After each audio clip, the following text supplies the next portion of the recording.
결실을 맺는 기쁨은 참으로 큽니다. 과거 보릿고개를 겪으며 늘 먹을 것이 부족했던 우리 조상들도 추수를 마친 뒤에는 그 시간만큼은 잠시지만 풍성한 기쁨을 누릴 수 있었습니다. 그 기쁨이 얼마나 컸던지 더도 말고 덜도 말고 늘 한가위만 같아라 라고 그렇게 말했어요. 오늘날 우리는 역사상 유례가 없을 정도로 엄청난 풍요를 누리며 살아가고 있습니다. 그러다 보니 추석과 같은 명절이나 절기가 예전만큼 그렇게 큰 기쁨이 되지는 못하고 있는 것 같아요. 그럼에도 불구하고 명절에 온 가족이 함께 모여 맛있는 음식을 나누며 함께하는 기쁨은 여전히 큽니다. 무엇보다 우리의 삶을 주관하시는 분이 하나님이라는 것을 고백하며 살아가는 우리 성도들에게는 그 의미가 더 크게 다가오곤 하는 것 같습니다. 우리 성도들은 범사에 감사하고 그런 삶을 살아가고 있고 또 하나님 앞에 늘 기쁨과 감사의 고백을 드리며 살아가고 있긴 하지만 그럼에도 불구하고 특별히 추수감사주일이라는 이 한 날을 지키며 한 해의 감사를 돌아보는 것은 또 다른 의미를 갖습니다. 제가 유치부 교사를 섬길 때 추수감사주일이 되면 꼭 부르는 찬양이 있었습니다. 찬양을 하진 않을 거니까 긴장하지 마시고요. 가사는 이래요. 감사한 것을 세어봅시다. 하나, 둘, 셋, 넷, 다섯, 여섯, 일곱. 두 손을 다 펴도 셀 수 없어요. 하나님이 주신 큰 은혜. 자, 혹시 여러분은 하나님이 주신 은혜를 손가락을 꼽아보며 세어보신 적이 있으십니까? 만약에 한 번도 하나님이 주신 은혜를 세어본 적이 없으시다면 오늘 예배를 마치고 집으로 돌아가셔서 꼭 한번 세어보시기를 바라요. 괴롭고 힘들다고 투정 부리며 지나왔던 그 시간조차도 하나님의 은혜와 사랑으로 가득 채워져 있었음을 고백하는 시간이 되실 겁니다. 추수감사주일은 미국으로 건너간 청교도들이 첫 수확을 거둔 그 기쁨을 하나님께 드린 감사 예배에서 시작됐습니다. 그러나 거슬러 올라가 보면 구약의 절기 속에서 그 신앙적 뿌리를 찾을 수가 있어요. 신대륙에 정착한 청교도인들이 미국 땅에서 거둔 첫 수확물로 하나님 앞에 감사 예배를 드릴 때 그 기원을 성경의 절기에서 찾았기 때문에 그렇습니다. 따라서 오늘은 추수감사절과 관련이 있는 구약의 절기를 살펴봄으로써 추수감사절의 정신을 되새겨보기를 원합니다. 구약에서 하나님께서 꼭 기념하고 지켜 행하라고 명령하신 절기는 총 7개예요. 유대력의 그 달력의 순서대로 보면 유월절과 무교절, 초실절, 칠칠절, 나팔절과 대속제일 그리고 마지막으로 초막절입니다. 하나님께서 이스라엘 백성에게 절기를 지키라고 하신 것은 세상의 마음을 빼앗겨 그들이 누리고 있는 그 감사를 잊지 않기를 바라시는 사랑의 마음이에요. 나아가 화목 제물이신 예수 그리스도의 그림자로 이 모든 절기들을 허락하고 계십니다. 이 가운데 하나님께서는 특별히 남자는 반드시 3번 그 절기에는 하나님 앞에 나오라고 명령하신 절기가 있어요. 그래서 이 3가지를 꼽아 이스라엘의 3대 절기라고 합니다. 그것은 무교절과 칠칠절 그리고 초막절입니다. 무교절은 유월절을 바로 다음 날부터 7일 동안 지켜지는 절기예요. 이 시기 동안은 7일 동안 누룩이 들어가지 않는 무교병을 먹어야만 합니다. 무교병은 이스라엘 백성처럼 은혜로 죽음을 뛰어넘은 그런 사람들이 먹는 떡을 뜻해요. 실제로 출애굽을 할 때 백성들이 너무 급하게 애굽 땅으로부터 나오다가 보니까 아직 발교가 되지 않는 그 떡반죽 그릇을 들고 나왔어요. 그래서 그것을 가지고 떡을 만들어 먹었습니다. 그래서 그들이 출애굽을 한 직후에는 일시적인 기간 동안에 무교병을 먹을 수밖에 없었습니다. 자, 그런데 그들이 출애굽을 하면서 했던 그 행동 때문에 무교절을 만들고 또 무교절에는 무교병을 먹으며 그것을 기념했던 것은 아니에요. 이 순서를 잘 아셔야 합니다. 하나님은 이미 유월절 사건을 일으키시기 이전에 그보다 앞서서 모세에게 이런 일을 베푸실 것이고, 그런 유월절 사건을 경험한 뒤에는 너희들이 누룩을 넣지 않은 무교병을 먹어야 한다라는 그 무교절을 지키는 규례와 그 절기를 이미 주셨어요. 자, 우리가 하나님의 역사를 볼 때 우리는 그 결과들을 보죠. 과정과 결과를 하나로 묶어서 다 봅니다. 그러다 보니까 그 상황들을 보니까 어때요? 그것을 하나님의 역사로 보지 못하는 그런 잘못을 저지를 때가 참 많은 것 같아요. 성경을 보면서 후대에 이 모든 상황을 다 보고 결과까지 본 사람들이 이 후대의 시점에서 이 성경을 기록했으니까 그 앞에 하나님이 말했다고 그렇게 기록한 거 아니냐, 이렇게 말하는 사람들이 있어요, 실제로. 그러면서 성경을 반박합니다. 우리 역시도 마찬가지죠. 하나님의 역사를 보면서요, 그것을 놓고 소망하고 기도를 한 사람들은요, 아주 작은 것에서도 하나님의 역사를 봅니다. 아, 이게 하나님이 베푸신 기적이구나라는 것을 보고 감사해요.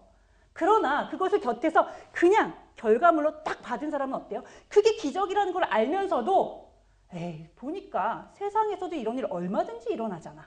이건 하나님의 역사가 아니야. 이런 판단을 너무 쉽게 해버린다는 것입니다. 그러나 이처럼 하나님을 부인하는 증거로 사용되는 모든 내용들이 실상은 하나님의 하나님 되심을 가장 확실하게 보여주는 사건들이라는 것이에요. 그렇기 때문에 우리는 믿음의 눈으로 내가 이것을 보지 못하는 그 나의 믿음 없음을 하나님 앞에 놓고 간구해야 되는 거예요. 하나님, 이것이 하나님의 역사라고 하는데 저는 이게 뭔지 모르겠습니다.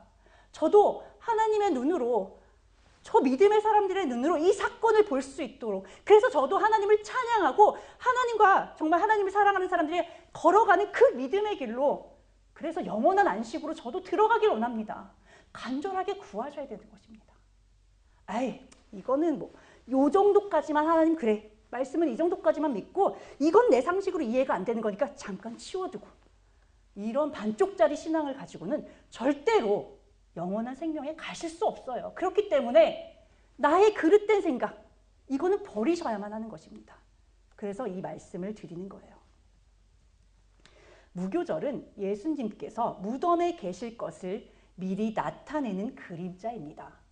동시에 하나님의 진노의 심판이 죄인들에게 지금 임하고 있잖아요. 애굽 사람들은 장자들이 죽어나가고 있습니다. 그런데 이스라엘 백성들, 그 문에 양의 피를 바른 사람들만 그 죽음을 피해갈 수 있었어요. 그 사람들이, 죽음을 유예받은 사람들이 무교병을 먹으며 생명의 의미가 무엇인지를 되새기면서 대대로 기념하는 그런 절기가 바로 무교절입니다. 우리는 예수님이 죽으셨기 때문에 그 은혜로 살아가고 있죠. 영원히 죽을 자들인데, 사망의 물에 갇혀 있는 자들인데, 그 영원한 죽음으로부터 건지심을 받은 자들, 그래서 죽음으로부터 완전한 자유를 누리며 살아갈 수 있는 것들, 그 존재가 바로 우리라는 사람들입니다. 평소 유교병을 먹었던 백성들이 누룩을 넣지 않은 무교병을 먹는다는 것은 그 자체로 고통스러운 일이에요. 이처럼 예수 그리스도의 희생은 이 땅에 오신 것 그 자체가 고통이었어요. 그리고 그 그리스도의 희생에 동참하겠다고 지금 따라가고 있는 성도들 역시도 동일한 아픔을 가지고 이 고난에 동참하는 것입니다. 무교절이라는 절기를 통해 우리는 그리스도를 어떤 마음으로 따라가야 하는지를 그 절기를 통해 배워야만 하는 것입니다. 레위기 23장 15에서 16절, 안식일 이튿날 곧 너희가 요제로 곡식단을 가져온 날부터 세어서 7 안식일의 수요를 채우고 7 안식일 이튿날까지 합하여 50일을 계수하여 새 소재를 여호와께 드리되, 3대 절기 중 두 번째 절기인 칠칠절은 이스라엘의 네 번째 절기로 오순절 또는 맥추절이라고 성경에 기록되어 있습니다. 처음 보리를 수확했던 초실절로부터 7번의 안식일을 지난 날 지켜지는 절기이기 때문에 칠칠절이라고 하는 거예요. 이름 외우기 되게 쉽죠. 여기에 이튿날까지 합쳐서 50일을 계수해서 이날 감사의 제사를 드렸기 때문에 오순절이라고도 하는 거예요. 다만 이날을 맥추절이라고 하는 것은 한글 성경의 오역이라고 합니다. 보리를 수확하는 것은 초실절이고 77절에는 밀의 첫 수확물을 거두어서 하나님께 드리는 절기예요. 그래서 제대로 된 번역이라면 맥추절이 아니라 수확의 절기라는 의미에서 수확절 또는 추수절이라고 하는 것이 맞습니다. 하나님께서는 이스라엘 백성에게 보리를 가져온 날부터 날짜를 세어서 밀을 추수하도록 명령하셨어요. 이것은 모든 환경을 주관하시는 것이 바로 하나님이시고 또 우리는 그런 하나님만을 의지하는 존재라는 것을 뜻합니다. 사계절이 명확하고 일조량과 강수량이 풍부한 우리나라에서는 조금 맞지 않는 얘기죠. 우리나라는 그냥 심어놓으면 물론 농부들이 열심히 일을 하긴 하지만 이 날씨가 딱 추수를 하기 적합한 그런 자연적인 환경이 구성이 되어 있습니다. 그런데 이스라엘은 곡물을 심어놓고 때가 되면 자연스럽게 추수를 할 수 있는 그런 환경이 아니었어요. 하나님이 때를 따라 적당한 비를 내려주시고 또 적당한 바람을 주셔야만 보리와 밀 그리고 과실들을 얻을 수가 있었습니다. 자, 초실절부터 77절까지 이 7주라는 기간 가운데 첫 한 주간만 비가 내리고 북서풍이 불어야 돼요. 그리고 나머지 6주라는 시간 동안에는 비가 오게 되면 1년 농사를 망치게 됩니다. 농사를 망친 농부들은 굶주림과 가난에 허덕일 수밖에 없어요. 그러니 이스라엘 백성들이 이 49일의 시간 동안 얼마나 애가 타는 간절한 마음으로 하나님 앞에 매달리고 기도했을지 짐작할 수 있습니다.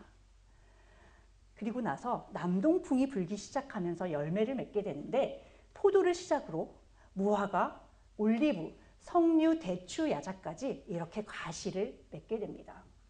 밀추수를 모두 마친 뒤에는 초막절을 지키게 되는데 이때 미리 추수해 놓았던 보리와 밀 그리고 5가지 과일을 함께 모아 한 해의 수확물에 대해서 하나님 앞에 감사 제사를 드려요.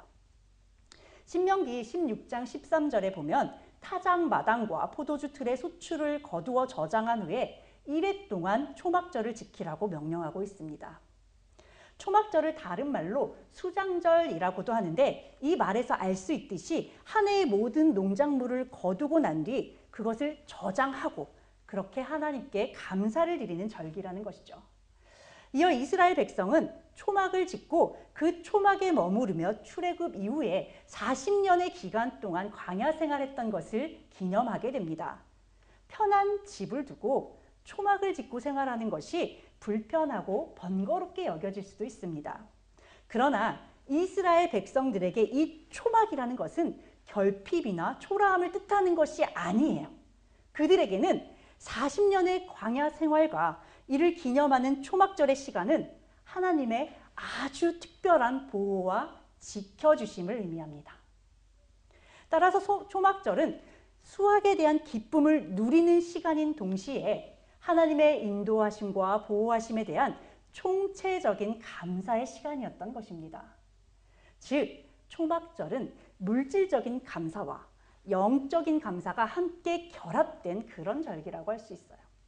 더불어 내가 가진 이 모든 것은 하나님의 손에서 왔다라는 것을 인정하고 감사하는 그 신앙 고백이 중심에 있는 것입니다. 그런데 성경을 보다 보니까요, 이 절기를 순서대로 보다 보니까 눈에 띄는 것이 하나 있었습니다. 바로 하나님은 감사에 앞서 먼저 해야 할 일을 말씀하고 계신다는 거예요. 절기 순서를 보면 감사의 절기인 초막절에 앞서 회개의 절기인 대속죄일을 먼저 보내야만 합니다. 이것은 단순한 달력의 순서가 아니라 하나님의 질서예요. 하나님은 감사에 앞서 우리의 몸과 마음을 정결하게 하는 회개를 요구하고 계신다는 것을 알 수 있습니다. 레위기 23장 27에서 28절 일곱째 달 열흘날은 속죄일이니 너희는 성회를 열고 스스로 괴롭게 하며 여호와께 화제를 드리고 이 날에는 어떤 일도 하지 말 것은 너희를 위하여 너희 하나님 여호와를 위하여 너희 하나님 여호와 앞에 속죄할 속죄일이 됨이니라. 아멘. 속죄일은 죄를 씻음 받는 날입니다. 이날은 금식해야 하며 모든 절기 가운데서도 가장 거룩한 날로 지켜져요. 1년 중 대제사장이 지성소에 들어갈 수 있는 유일한 날이기도 합니다. 히브리 달력으로 7월 10일에 지켜졌으며 이스라엘 백성뿐 아니라 그들과 함께하는 그 이방인, 거주하는 이방인들도 이 날을 모두 다 지키도록 하나님께서는 명령하셨어요. 이것은 어떤 사람이라도 하나님 앞에 죄와 무관한 사람이 없다는 것을 뜻합니다. 이스라엘의 모든 절기는 하나님께 감사를 표현하며 기념하지만 이 속죄일만큼은 죄 씻음을 선포하는 날로 다른 절기들과 엄격하게 구별되는 날입니다. 이날은 자신의 죄를 자각하며 스스로를 괴롭게 하는 날이에요. 속죄일에는 특징적으로 2마리의 염소를 택하여 1마리는 번제단의 제물로 바치고 다른 1마리는 이스라엘 백성의 죄를 그 머리에 전가한 뒤에 광야 먼 곳으로 떠나버리는 아사셀로 바쳐지게 됩니다. 이 아사셀 염소가 바로 화목제물이 되어주신 예수 그리스도의 그림자예요. 예수님께서는 모든 인류의 죄를 전가받고 광야에 버려진 아사셀 염소와 같습니다. 백성들의 죄를 가지고 멀리 광야로 떠났던 아사셀 염소처럼 예수 그리스도는 우리의 죄를 모두 지시고 십자가를 지셨습니다. 초막절은 이 죄사함의 은혜를 경험한 속죄일로부터 닷새 뒤인 15일부터 22일까지 7일 동안 지켜진 절기예요. 그리고 마지막 8일째 되는 날을 안식을 취하도록 했기 때문에 이 절기는 7일 동안 지켜지는 절기이지만 첫날과 8째 날에 안식을 하도록 하고 있어서 8일간 절기를 지켰다고 표현하기도 해요. 초막절은 이스라엘의 마지막 절기로 1년 추수의 종결과 함께 겨울 우기의 시작을 알리는 그런 절기이기도 합니다. 앞서 7월 1일은 이스라엘의 신년인 나팔제예요. 그러니까 초막절은 시기적으로 보면 추수를 마치는 때인 동시에 신년을 맞이하게 된다는 점에서 이스라엘의 종말론적인 신앙과 연결됩니다. 이와 관련해서 예수님께서도 마태복음 13장 39절에서 추수 때를 세상 끝이라고 말씀하시는 것을 볼 수 있어요. 그러므로 초막절은 마지막 그리스도의 심판과 재림을 상징하고 있습니다. 밭에 뿌린 것을 거두어 알곡은 곳간에 두고 쭉정이는 불에 태워지는 구원과 심판의 절기인 것입니다.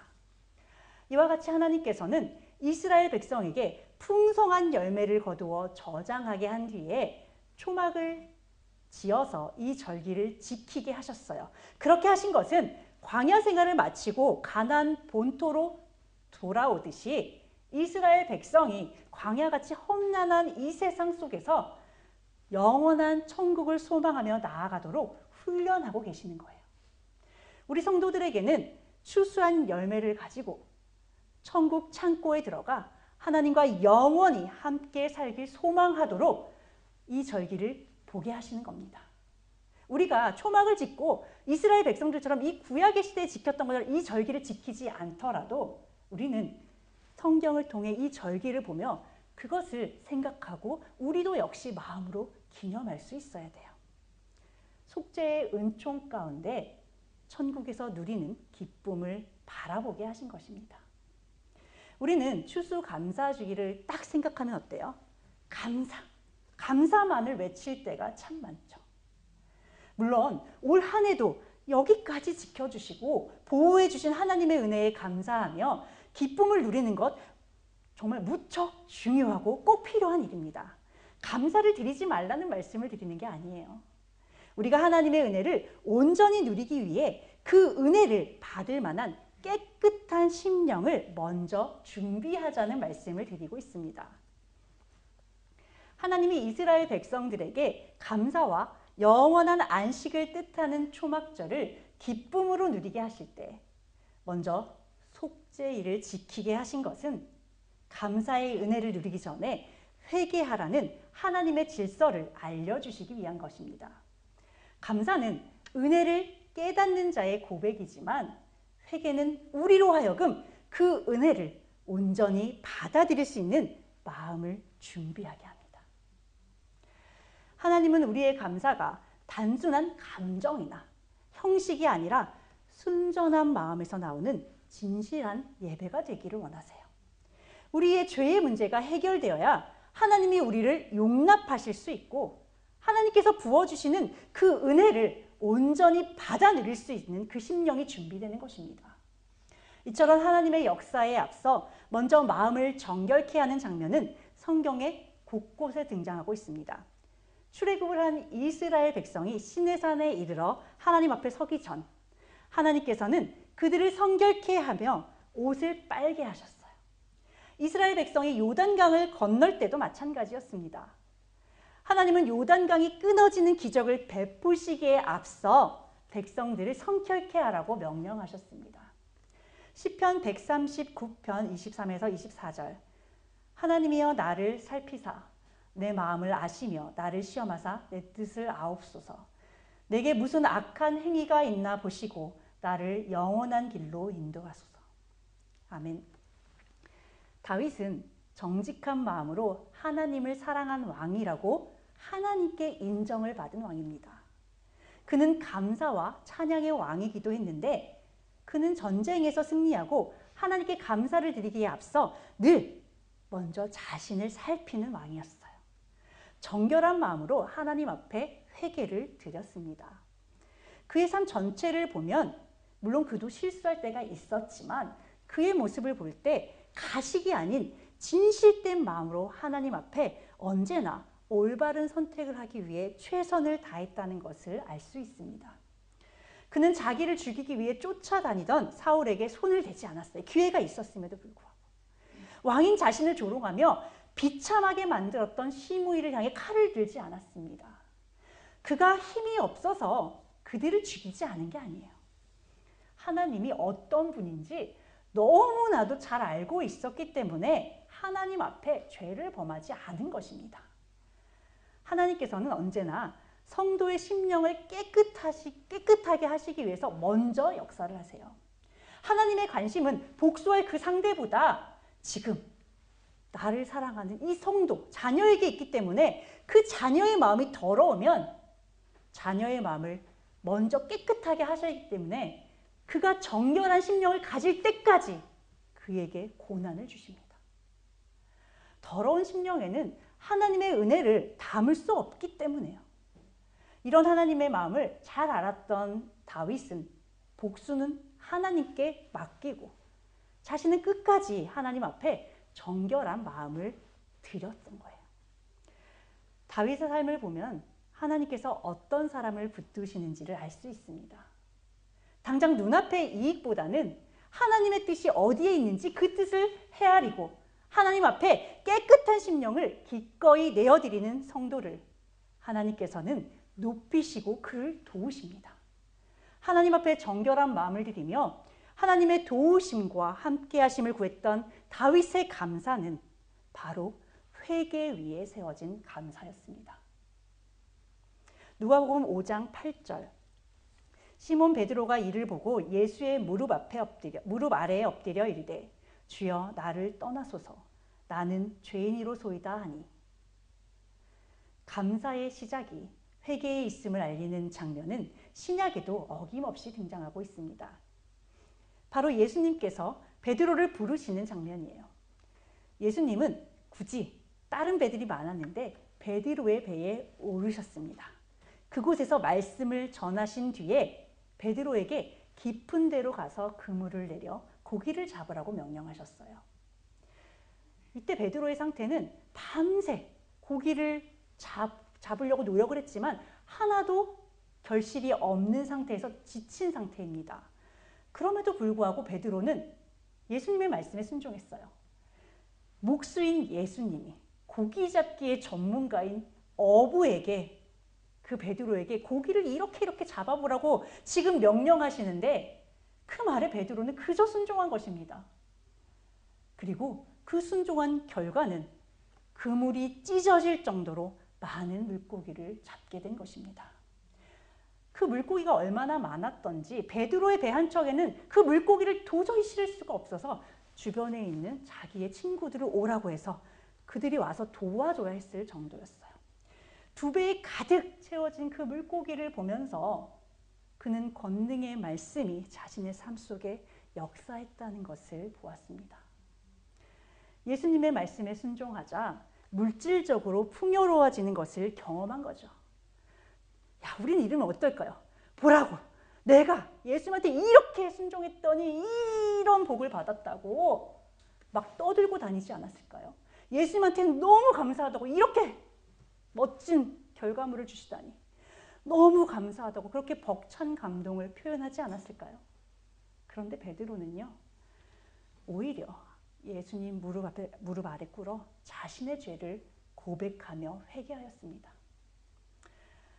이것은 세상의 물질적인 축복이라는 그 기적보다 그 기적을 일으키시는 예수님을 먼저 보았기 때문에 가능한 고백이에요. 예수님의 빛 앞에 설 때 어둠 속에 있는 자신이 죄인이라는 것을 철저하게 깨닫게 되는 것입니다. 베드로 역시 율법을 지키며 살아온 유대인이에요. 그렇지만 참 진리이신 그리스도 앞에 서 있는 자신은 하나님 앞에 설 수 없는 죄인이라는 것을 스스로 보게 되는 것입니다. 나는 죄인이니까 나를 떠나시라는 이 베드로의 고백은 나는 예수님의 거룩하신 그 은혜 앞에 도저히 서 있을 자격이 없습니다 라고 고백하는 거예요. 이처럼 진리 앞에 서면 하나님의 자녀들은 가장 먼저 자신의 죄를 깨닫게 됩니다. 그래서 죄를 용서해 달라고 회개를 더 먼저 하게 되는 거예요. 그 회개의 자리에서 예수님은 베드로에게 말씀하세요. 무서워하지 말라고. 이제 이후로는 네가 사람을 취할 것이라고 그렇게 말씀해 주셨어요. 베드로에게 새로운 사명을 허락하시는 거예요. 거룩하신 하나님 앞에 자신의 죄된 모습을 진실되게 고백할 때 회개는 새로운 부르심으로 이어집니다. 요한복음 7장 37절에서 39절에 초막절 마지막 날에 예수님께서는 누구든지 목마르거든 내게로 와서 마시라. 나를 믿는 자는 성경의 이름과 같이 그 배에서 생수의 강이 흘러나오리라고 말씀해 주셨습니다. 이어 이 말씀은 그리스도를 믿는 자들이 받을 성령을 가리켜 하신 것이라고 성경은 기록하고 있어요. 하나님의 말씀대로 절기를 지키고 있는 유대인들을 향해 목이 마르면 예수님께로 와서 생수를 마시라는 말씀을 주신 이유가 과연 무엇일까요? 자, 절기는 예수님의 말씀처럼 예수 그리스도에게로 나오는 날입니다. 그런데 인간의 욕망과 욕심은 끝이 없기 때문에 그 무엇으로도 채워지지 않는단 말이에요. 세상에서 그 누구보다도 더 많은 축복을 받았던 솔로몬도 세상의 축복에 만족하지 못했습니다.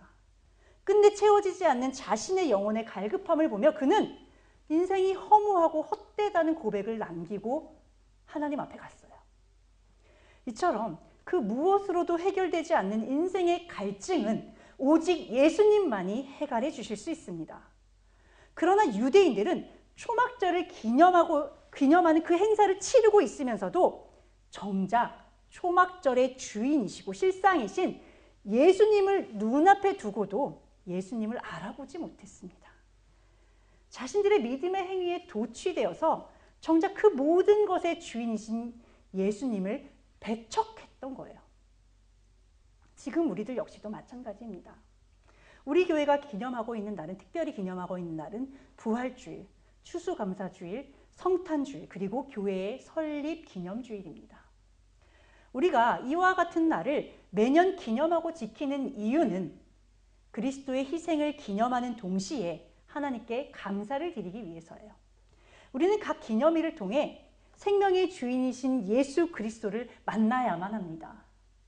모든 기념일을 완성시키시는 분은 바로 예수 그리스도이기 때문에 그렇습니다.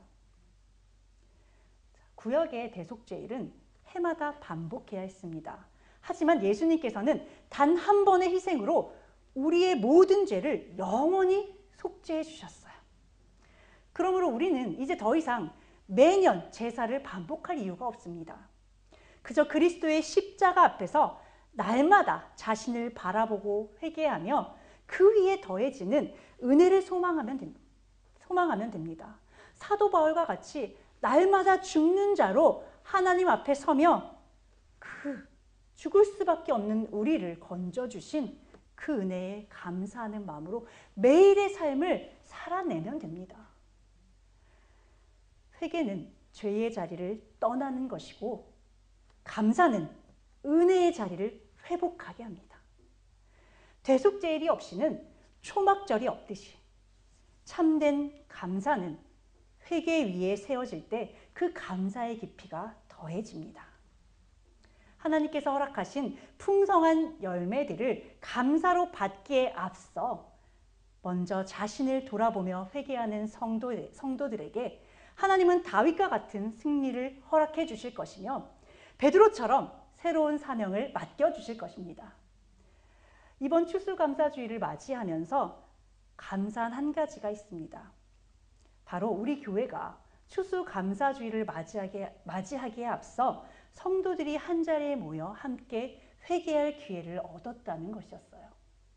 성도들이 모여 뜨겁게 기도하며 하나님께 부르짖었던 그 시간을 지나 우리는 오늘의 감사가 가득한 이 시간을 맞이하게 되었습니다. 이제 회개 후 그리스도의 새로운 사명을 받아 복음을 전하는 사도가 된 사도 베드로와 같이 우리는 뜨거운 마음으로 오늘 복음을 들고 세상을 향해 나아가기를 원합니다. 눈물의 기도 가운데 세워진 참된 기쁨의 감사를 가지고 만나는 사람들마다 책을 전하며 복음을 전하는 우리의 헌신과 열심이 하나님께서 기뻐 받으시는 참된 감사 예배가 될 줄로 믿습니다. 회개의 자리 위에 세워지는 감사는 어떤 상황 속에서도 절대 흔들리지 않는 확고한 사랑에 대한 감사입니다. 그것은 복음의 감사예요. 오늘 우리가 드리는 이 감사의 예배가 단순한 감정의 도치가 아니고 형식이 아니라 회개 위에 세워지는 참된 감사의 예배가 되기를 바랍니다. 회개 위에 세워진 우리의 감사가 하나님의 놀라운 기적의 역사로 이어지기를 간절히 소망하며 오늘까지 이 한 해를 말씀으로 살아내기 위해서 최선을 다하며 달려오신 여러분들을 축복합니다. 또한 이제 배운 말씀을 가지고 전하는 자리로 나아가시는 여러분을 진심으로 축복합니다. 기도하고 마치겠습니다. 사랑과 은혜가 충만하신 하나님 아버지, 추수감사주의를 맞아 한 해의 감사를 돌아보며 하나님의 은혜에 감사하며 찬양할 수 있는 이 시간을 허락하시니 감사드립니다.